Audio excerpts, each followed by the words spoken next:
A hero is defined as a person who is admired or idealized for courage, outstanding achievements, or noble qualities.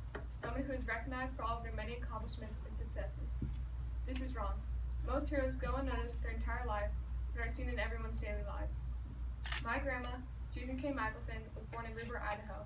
She is selfless, loving, passionate, kind, strong, brave. The list goes on, and for that reason, she is my hero. My grandma Susan has given me so many reasons to call her the strongest woman I know. When she chose theater arts as her major in college, she had so many negative voices telling her it was stupid and she would never be able to use it, and she listened. Most people would have moved on with their lives, regretful of dropping out. Not my grandma. When all of her kids were teenagers, she went back to college and finished her degree. Now she teaches communication at CSN, where she goes on stage every time she enters her classroom. Grandma Susan has gone through so many trials, but she has been loving and brave through it all. Growing up, she always wanted to be a mom and a wife. So when she lost her first baby at 6 days old from hypoplastic heart syndrome, she was devastated. But being the brave woman she is, she went on to have 6 more children. Sadly, the trials didn't stop.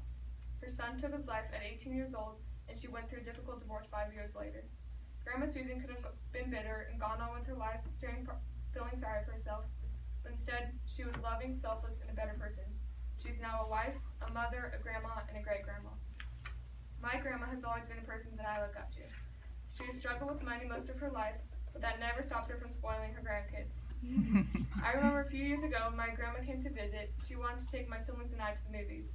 I was shocked knowing that tickets would cost a lot for my 6 siblings and I, but she was set. When we got to the movies, she bought a large popcorn and a drink for us.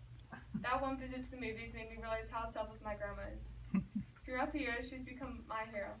Every time one of her grandkids turns 10, she saves up and takes them to SeaWorld to swim with the dolphins. I know that she doesn't like walking around amusement parks and that it gets pretty expensive, but she never complains.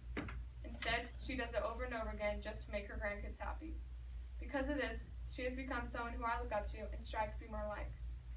Grandma Susan is my hero. She's dedicated her life to serving others. Between working at an organization that teaches leadership to teens, paying tithing to church, watching her students learn and grow, and even help save some of their lives, she's easily the strongest, bravest, selfless, loving, passionate person I know. And she doesn't do it to be praised or recognized. She does it from the goodness of her heart. So I thank her for everything, for being a wonderful grandma, for making an impact as a teacher, and for setting an example to follow. And I, or anyone else, would be lucky to grow up and be a sliver of the woman she is. Perhaps if more people were like her, the world would stop thinking of themselves and instead think of others.